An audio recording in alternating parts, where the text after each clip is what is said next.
துவையல் நான் எப்படி செய்வேங்கிறத உங்களோட ஷேர் பண்ணிக்கிறேன். இது மாதிரி நல்லா முளைக்கட்டி எடுத்து வச்சுருக்கேன். அப்படி சாதாரண கொள்ளுவை நம்ம துவையலாக செஞ்சு சாப்பிட்றதுக்கும் இந்த மாதிரி முளைக்கட்டி வச்சு சாப்பிட்றதுக்கும் நிறையா வித்தியாசம் இருக்குங்க. மெடிஷ்னல் வேல்யூவும் அதிகமாக இருக்கும், அதே மாதிரி டேஸ்ட்லேயும் நல்ல வித்தியாசம் கிடைக்கும்.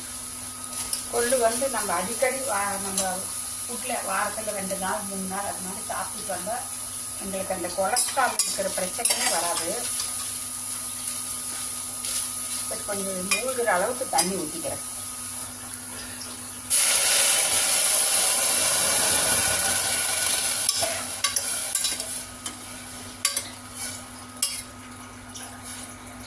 நிமிஷமாக செஞ்சிடலாம். டேஸ்ட்டும் ரொம்ப சூப்பராக இருக்கும். சத்துக்களும் அதிகம். இது மாதிரி ஸ்ப்ரவுட்டடாக பண்ணி சாப்பிட்றது. இதில் நான் என்னென்ன போடுறேன்னு சொல்லி பாருங்கள். தண்ணி இவ்வளோ ஊற்றிருக்கேன். இன்னும் நிறையா ரசத்துக்கெல்லாம் தண்ணி வேணும்னா நீங்கள் இன்னும் கூட ஊற்றிக்கலாம். நான் கொஞ்சம் ரசத்துக்கும் கொஞ்சமாக தண்ணி எடுத்துக்கிறேன். இதில் கொஞ்சம் மஞ்சத்தூள் ஆட் பண்ணிக்கலாம். மஞ்சத்தூள் ஒரு 1/2 டீஸ்பூன். அடிக்கடி செஞ்சோம்னா எங்களுக்கு அந்த கொலஸ்ட்ரால் பிரச்சனை, பிபி, அப்புறம் அடைப்பு இருக்குதுன்னு சொல்லுவாங்க பார்த்தீங்களா, ஹார்ட்டு, பிளட் வெசல்ஸ், ரத்த குழாயில் அடைப்பு இருக்குது, அந்த மாதிரியான பிரச்சனைங்க எல்லாமே இந்த கொள்ளு சாப்பிட்றதுனால சால்வ் ஆகிடும். நல்லா 1 டீஸ்பூன் அளவுக்கு ஜீரகம் போட்டுக்கிட்டேன். வரமிளகா வெளியே ஒரு ரெட் சில்லி, கொஞ்சமாக விளக்கெண்ணெய் ஊற்றிக்கலாம். கேஸ்டர் ஆயில், இது கேஸ்டர் ஆயில் ஒரு 1/2 டீஸ்பூன் அளவுக்கு. ஃப்ரெண்ட்ஸ், விளக்கெண்ணெய் ஊற்றுறது நல்லா அந்த கொள்ளு நல்லா மையம் மசிஞ்சு வெந்துடும், சீக்கிரமாக வெந்துடும். தண்ணியும் நல்லா கொள்ளு தண்ணியும் நல்லா கெட்டியாக கிடைக்கும். அதே தண்ணியை ஊற்றி நம்ம துவையிலும் ஆட்டிக்கலாம். ரசத்துக்கும் நல்ல டேஸ்ட்டாக இருக்கும். கொள்ளுக்கு மட்டும் இல்லை, பருப்பு வேக வைக்கிறப்ப கூட கொஞ்சம் ஊற்றுவேன். அதே மாதிரி பருப்பு தண்ணி நல்லா கெட்டியாக கிடைக்கும். உடம்புக்கு நல்ல ஒரு குளிர்ச்சியாக இருக்கும். உடம்பு குறைக்கணும்னு நினைக்கிறவங்களுக்கும் இது நல்ல ஒரு ரிசல்ட் கொடுக்கும். அடிக்கடி சாப்பிட்டுட்டு வந்தீங்கன்னா. இதை மூடி வச்சுட்டேன். நல்லா ஒரு 4-5 விசில் கொடுத்துக்கலாம். நல்லா 6 விசில் வரைக்கும் கொடுத்துக்கிட்டேன். இப்போ நான் ஸ்டவ் ஆஃப் பண்ணிட்டேன். கம்ப்ளீட்டாக ஸ்டீம் எல்லாம் ரிலீஸ் ஆனதும் ஓப்பன் பண்ணி பார்க்கலாம். தாளிக்கிறதுக்கு தேவையான பொருட்கள்: தாளிப்பு வடகம், வெங்காய வடகம், சீரகம் 1 டீஸ்பூன், பெருங்காயத்தூள் 1/4 டீஸ்பூன்.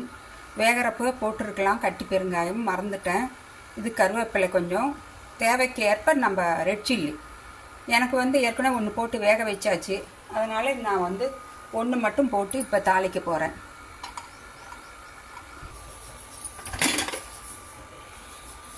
நல்லா வெந்துடுச்சு. தண்ணியே உங்களுக்கு பாருங்கள் வித்தியாசமாக கிடைக்கும். இந்த மாதிரி தண்ணி, இது மாதிரி கலர் மாதிரி நல்லா கெட்டியான தண்ணி கிடைக்கும்.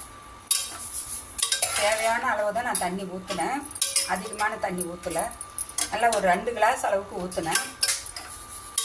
இல்லை கொஞ்சம் ரசத்துக்கு வேணுனாலும் வடித்து எடுத்துக்கலாம். ஆட்டுறதுக்கு நாங்கள் இந்த தண்ணியை தான் யூஸ் பண்ணிக்கணும், வேறு தண்ணி ஊற்ற வேண்டியதில்லை. மிக்சியில் ஆட்டுறப்ப நல்லா வெந்துடுச்சு. தண்ணி கொஞ்சம் வடித்து எடுத்துடலாம். தாளிப்பு கரண்டி வச்சாச்சு. எண்ணெய் ஊற்றிக்கலாம். நல்லெண்ணெய் 3 ஸ்பூன், சின்ன ஸ்பூனில் 3 ஸ்பூன் நல்லெண்ணெய். நல்லெண்ணெய் கொஞ்சம் சூடாகட்டும். கொஞ்சமாக உப்பு ஆட் பண்ணிக்கலாம், தேவையான அளவு உப்பு. நான் இதுக்கு ஒரு 1/4 டீஸ்பூன் போட்டாலே கரெக்டாக இருக்கும். ஆட்டி துவையெல்லாம் செஞ்சு சாப்பிட்றப்ப கல் உப்பு தான் போடுறேன்.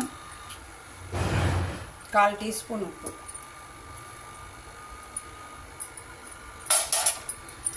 இந்த எண்ணெய் நல்லா சூடாயிடுச்சு. நான் தாளிக்கிறதுக்கு எடுத்து வச்சுருக்கிறதெல்லாம் ஒவ்வொன்றா ஆட் பண்ணிக்கலாம். சீரகம், தாளிப்பு வடகம், இந்த ரெட் சில்லி,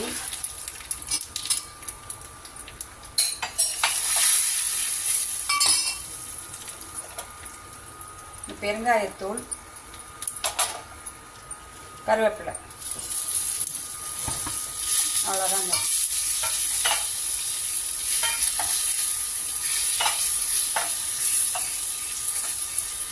எண்ணெய் நல்லா சூடானதுனால ஸ்டவ் ஆஃப் பண்ணிட்டேன். இப்போ வேணால் கொஞ்சம் ஸ்டவ்வை ஆன் பண்ணி கொஞ்சம் நேரம் அந்த கருவேப்பிலை கொஞ்சம் நல்லா வதங்கட்டும். இப்போ ஆஃப் பண்ணிட்டேன். இதில் போட்டுக்கலாம்.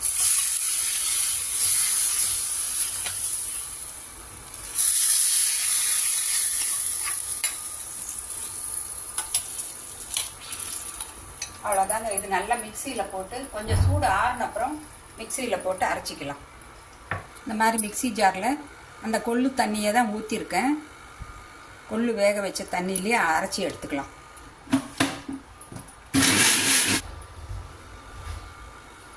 நல்லா இந்த மாதிரி கொஞ்சம் திப்பி திப்பியாக இருக்கணும். ரொம்ப நைஸாக பேஸ்ட் மாதிரி அரைக்க வேண்டியதில்லை. இதை வேறு பாத்திரத்துக்கு ட்ரான்ஸ்ஃபர் பண்ணிக்கலாம். கொள்ளு துவையல் ரெடி ஆகிடுச்சி. ரொம்ப சூப்பராக இருக்கும். மிக்சி கழுவி ஒரு 1/4 டம்ளர் தண்ணி ஊற்றிட்டேன். அவ்வளோதான். இதை அப்படியே சுட சுட சாதத்தில் போட்டு மேலே அப்படியே நெய் ஊற்றி உருக்குன நெய் ஊற்றணும். அப்போ தான் டேஸ்ட்டு. நீங்களும் இதே மாதிரி செஞ்சு சாப்பிட்டு பார்த்து உங்கள் ஃபீட்பேக்கை எனக்கு கமெண்ட்ஸ் போடுங்க ஃப்ரெண்ட்ஸ். நான் மறுபடியும் அடுத்த ஒரு இன்ட்ரெஸ்டிங்கான வீடியோவில் உங்களை சந்திக்கிறேன். Bye by.